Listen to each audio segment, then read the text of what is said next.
Well, it looks like we're live again. CNBT1342. All right, this is chapter 9 and 10. This will end the review and the lecture, excuse me, for week 2 of this 5-week and 2-day 6-week period. All right, fire protection systems. What are the important things we need to know? Well, active and passive, you have 2 types of fire protection systems. I didn't say suppression, I said protection. It's just like a ballistic vest. Never consider it bulletproof. It's just bullet resistant. All right? You can always get a bigger bullet. We have active and passive systems, and each system has a failure mode. The failure area for an active system is the water supply interruption. You got a standpipe that blows, the pumps don't work, pressure goes down, and your sprinkler systems won't work. All right. What's the failure area for a passive system? Now, we know what a passive system is. We went through that, I believe, in chapter 7. It is fire retardant materials. We had examples of wrapping columns, steel columns with X-rated gypsum, right? All right, so the failure area for a passive system is construction defects. Contractor didn't put it together right. Poor maintenance. In other words, the stuff gets old, starts flaking off, it doesn't get replaced. Remodeling. Okay, we go in to remodel a building and knock holes in our passive firewalls, say in concealed spaces, and we leave a heat path or a failure path. Failure of attachments. The attachments get old, they rust, or perhaps they're just not installed properly. And damage from building movement and use. All right, so everything has an Achilles heel. All right, so let's move on. Let's move on. I am trying to make this course as painless as possible. Again, if you have printed out that exam for week 2 and are following along, you should have already filled out a couple of questions, answers to some questions. All right. The bottom line out of this page is the 5 elements of a fire protection system. What are the 5 elements? There are 5 elements. Detection, alarm, automatic sprinkler extinguishing agent, automatic sprinkler system from a water supply, whether it's overhead or underground, for even coverage, and smoke management and or control. All 5 of these must be addressed in your design. Detection, alarm, automatic fire extinguishing or sprinkler systems. We talked about inert gases, like in a computer room. You don't want a sprinkler system in a computer room or a IT bus work. You're going to put in argon gas, and the good ones that are well designed that seal off will have breathable air packs, hopefully, that the people can get to before all the oxygen is removed from the room due to the argon. All right, and number 4 and number 5. There's a reason I'm doing it like this. Look at your exam. Merry Christmas. All right. This page deals with the different fire protection spreads. All right. Depending on the occupancy. Again, remember your occupancies. If it's an open area on top of a building, you're not going to need a sprinkler system. If it's an enclosed area, depending on what it is. Hospitals have a different deal. Old folks' homes have a different requirement. special areas where you're holding hazardous material inside a building with other occupancies, mixed-use occupancies, etc., etc., etc. And this goes through all of that for your viewing pleasure. And here's Group B occupancies, gives you an example. And again, we have, there's your code reference. Okay, all right.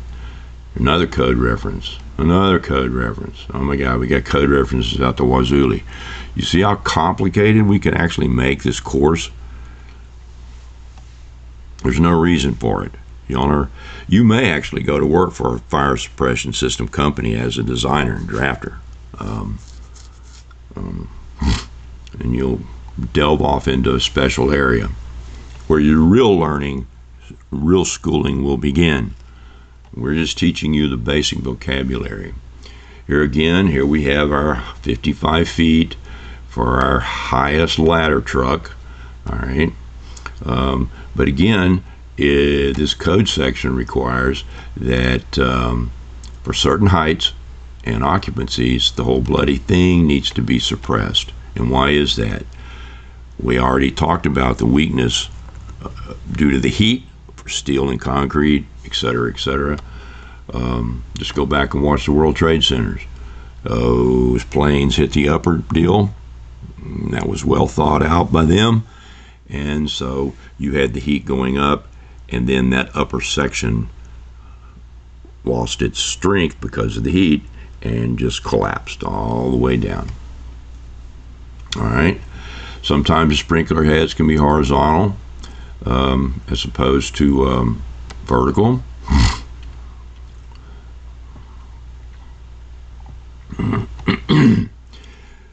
Here's a diagram of standpipes, and it talks about the Class 1, Class 2, Class 3 standpipe systems.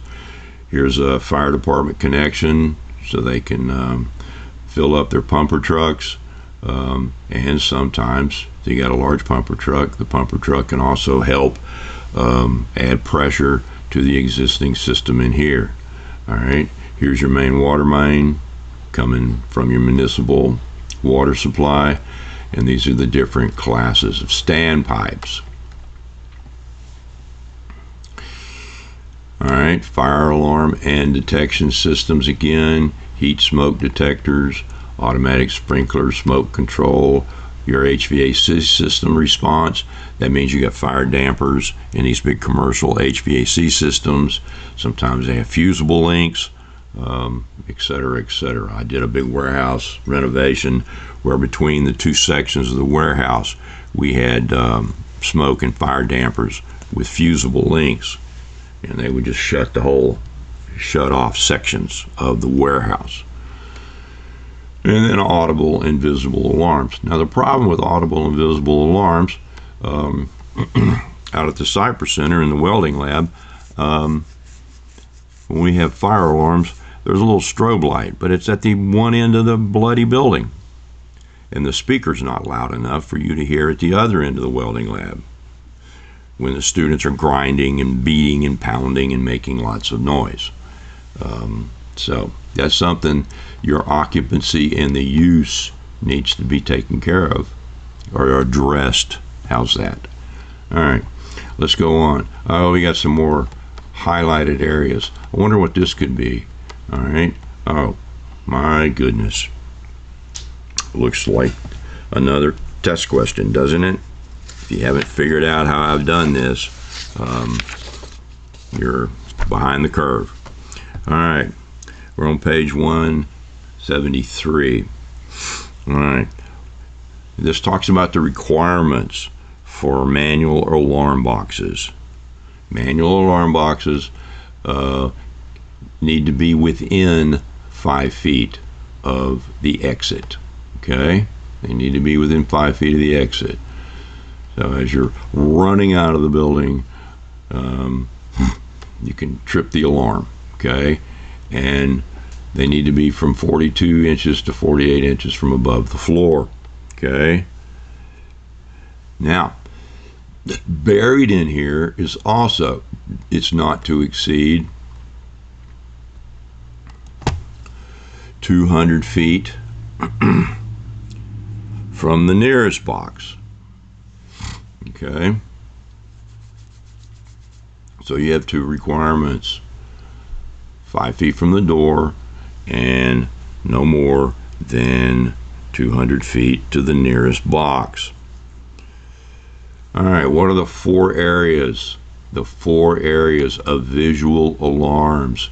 This talks about the four areas of visible alarms. Okay? Public and common employee areas, employee work areas, an I1 and an R1 sleeping accommodations per the quantities noted in this table, this code table, all right? And then R2 occupancies that are required by that code to have a fire alarm system. All dwelling units are required to be adaptable to accommodate visual alarm appliances per this code.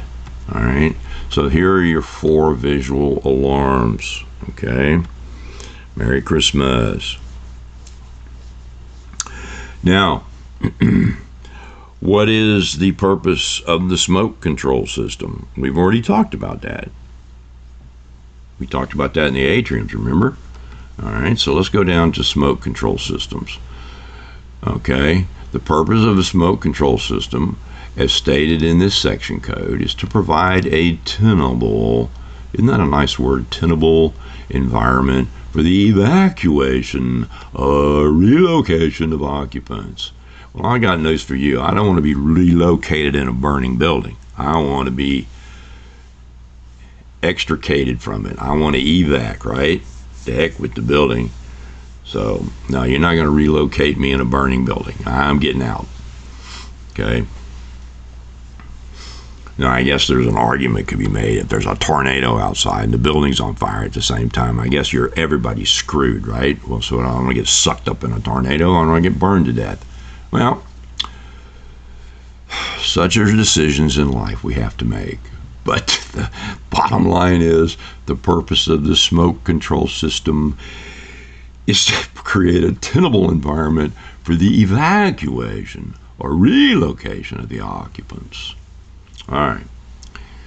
And again, we talked about this before, a smoke control system is an active system, right?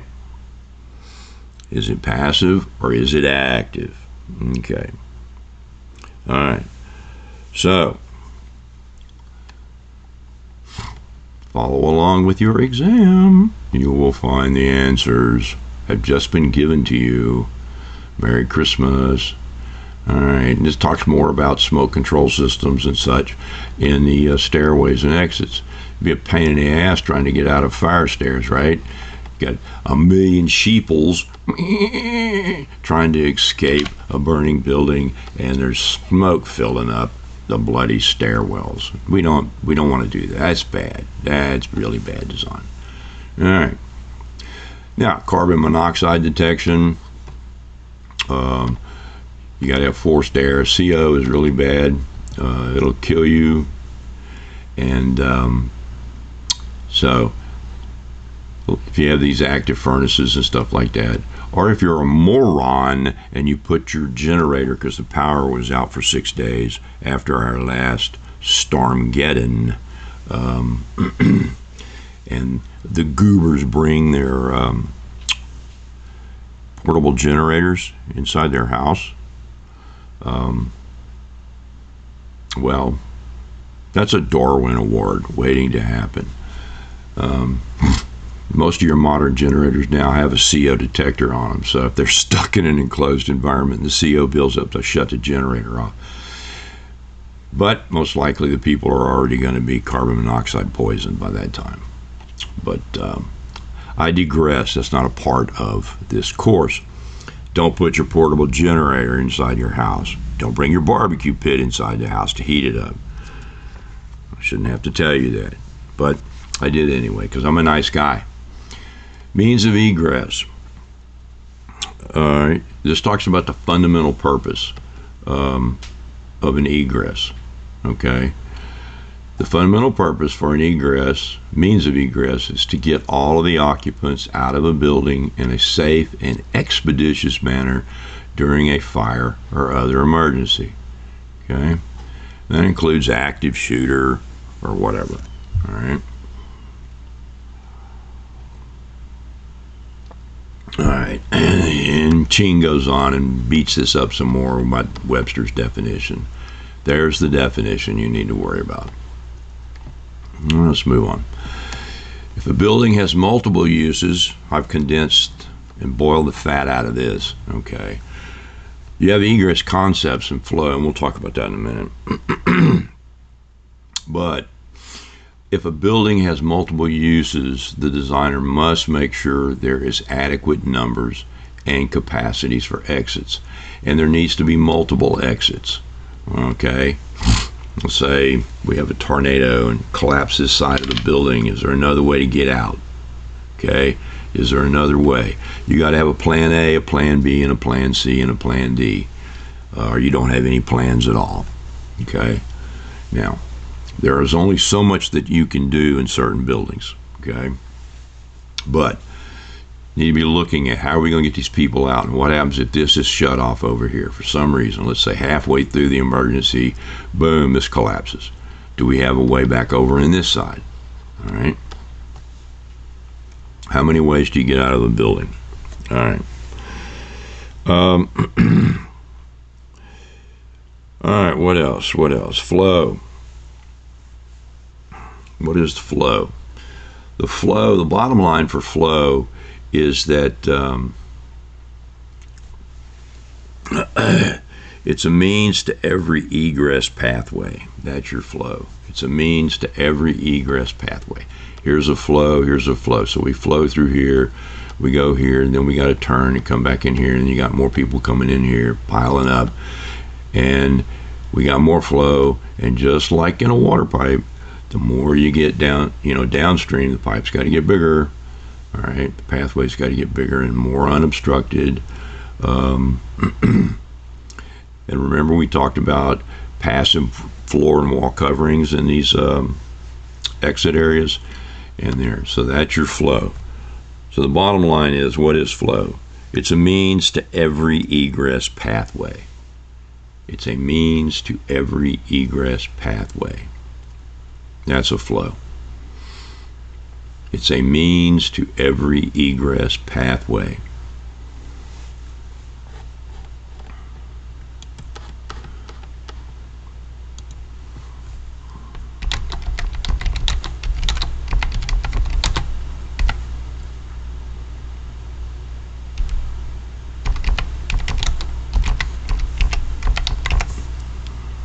It's a means to every egress pathway. How's that?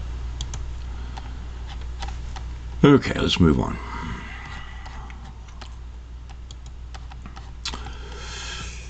Now we could really beat this up.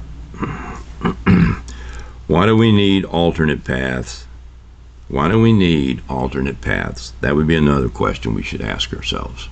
Why do we need alternate paths? Alternate paths. Why do we need alternate paths? Well, we really already answered that, right? Didn't we already answer that? If one pathway is blocked, then the other pathway is available. Okay? So, we got to have an alternate. If you don't have a plan B, you never had a plan A. Then you better have a plan C and a plan D. All right.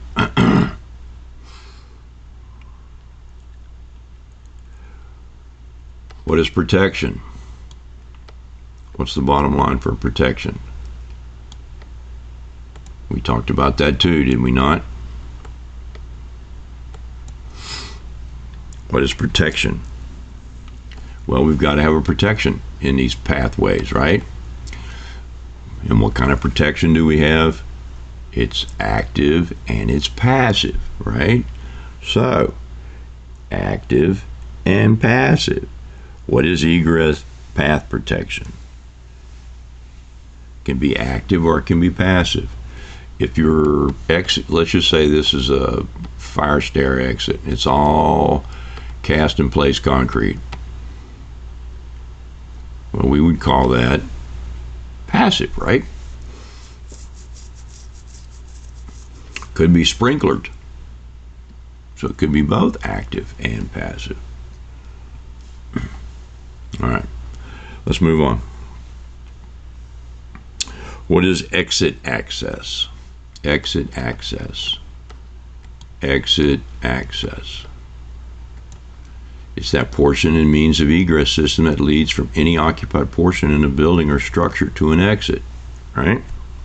Okay. Now we get to the exit. Exit access and exit. What's the exit? What's the exit? Then we have exit discharge. So what is an exit?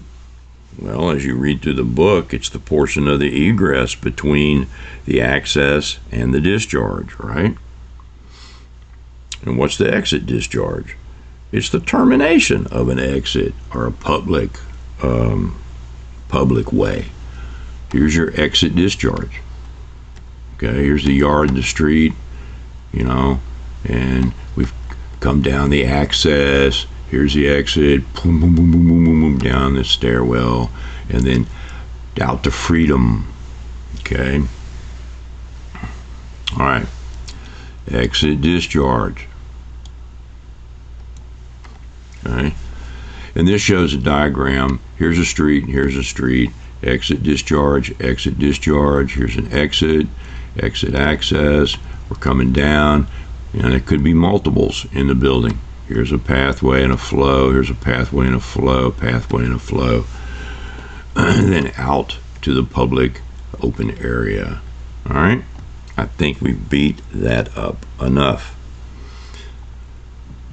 Now let's look at what's inside these exit flows and pathways. Handrails. And this talks about vertical distances at door closures and stuff like that. In CNBT 1342, we talked about how much a door could impose inside a landing of an exit stairwell, remember? Okay. Handrails may project 4.5 inches from the wall. How far can a handrail project from a wall? That might be a question. Well, if you got the test, you know it is. All right. Elevation changes. Oh. All right, what are we talking about here? All right. List the 3 considerations for elevation changes. What are the 3 considerations for elevation changes?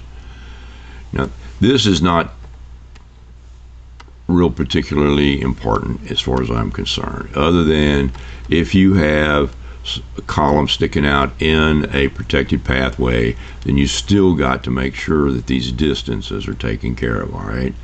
You don't want a 3-foot girder in a 4-foot hallway, right? So if you've got a projection, then you need to make sure that the flow can go around it in accordance with the code. And elevators and escalators and moving walks are forbidden. You don't use them in a fire. Now, there are special elevators we'll talk about maybe later that fire department have access to, but they're specially designed in these super high-rise buildings. But let's go up here to elevation changes. What are the 3 considerations? Well, here are the 3 considerations. These are the 3 considerations right up in here. A 1 in 20 transition is a ramp. Slopes greater than a 1 in 20 is a ramp. Slopes rising 6 inches or less need handrails or contrasting floor finishes. That means floor coverings, coatings, paint, etc. And short steps are a tripping hazard. You get a lot of people trying to move out over here. They're going to miss a short step. So here are your three considerations. Your three considerations.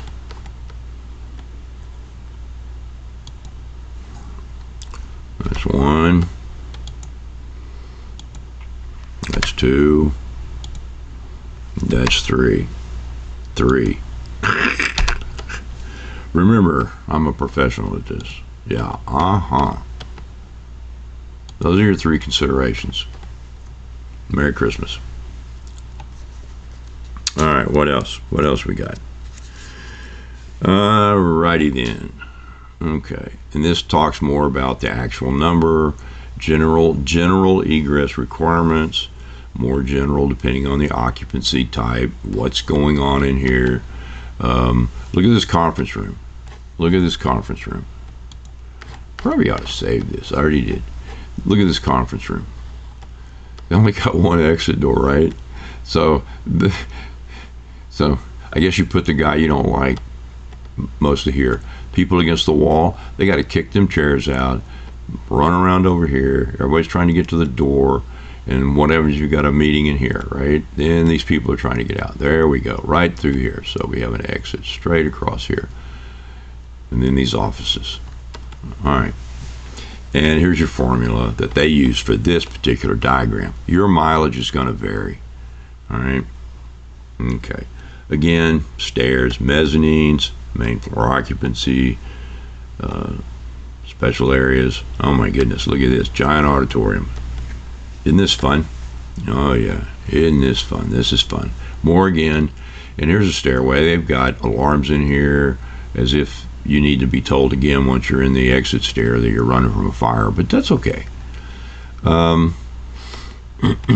Talks about egress width requirements, etc., etc. There's a lot of moving parts to this, isn't it? Okay. All right. Again, occupancy load, A and B, different. You saw this one is a diagram of a mixed. Okay. Now another one of those tables.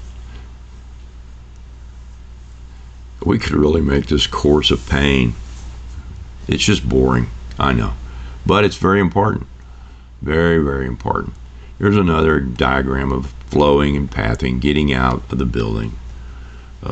What happens if this is a super high-rise building over here and this is a low-rise, and you're dumping out into an alley? Well, if that alley's opened all the way up, then you can run both directions to to the street.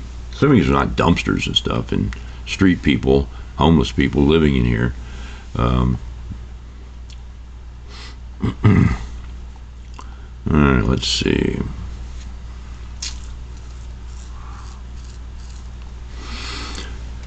It talks more about that in here. Here we go. Means of egress illumination. This is important. Okay. Obviously it's important or I wouldn't have pointed it out.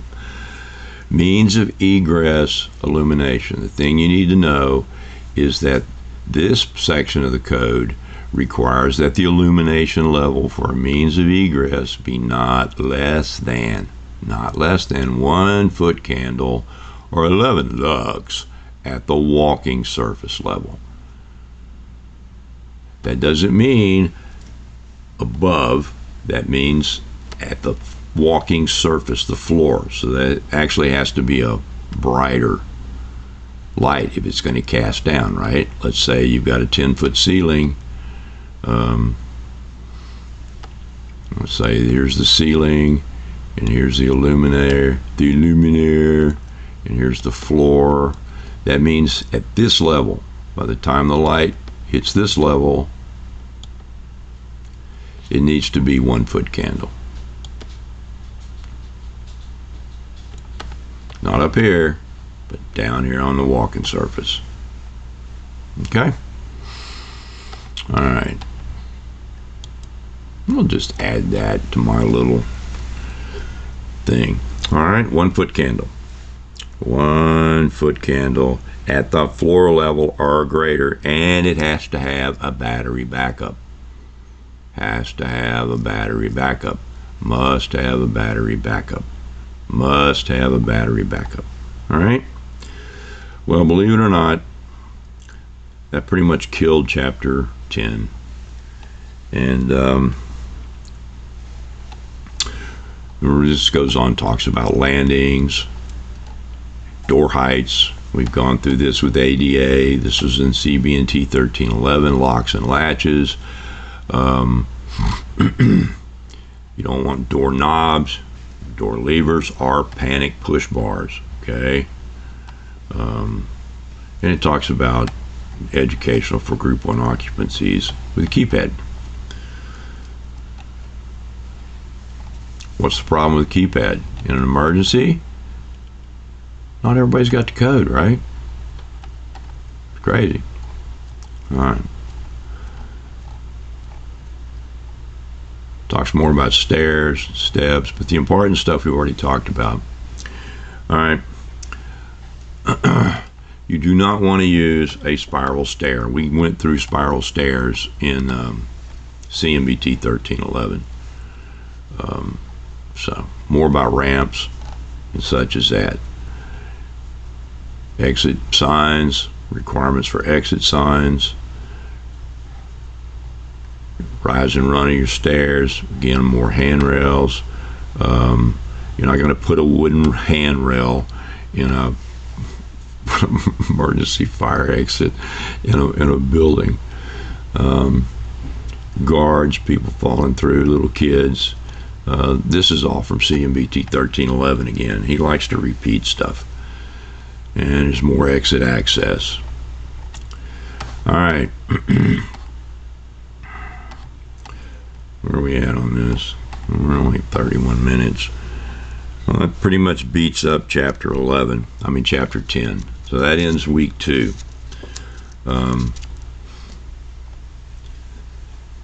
This talks about, again, more exits and ramps, repeat, and this is a repeat of what we've already gone through. So you've got the salient nuggets of, and this is more from ASHRAE, the air movement and corridors. All right. Your fire codes are going to determine how you're going to shut it down. All right, so that's chapter 10. Another redundant access diagram, another one. And some codes require you to label. What access do you have?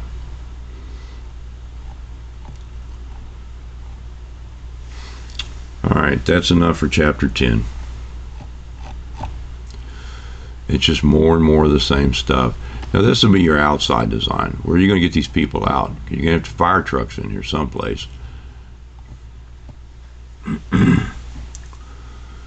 What if your pad site has multiple buildings? You got one here, one here, one here, one here. Then you got to look at your overall flow of your site. So a courtyard, you don't want them trapped in a courtyard. You get them out.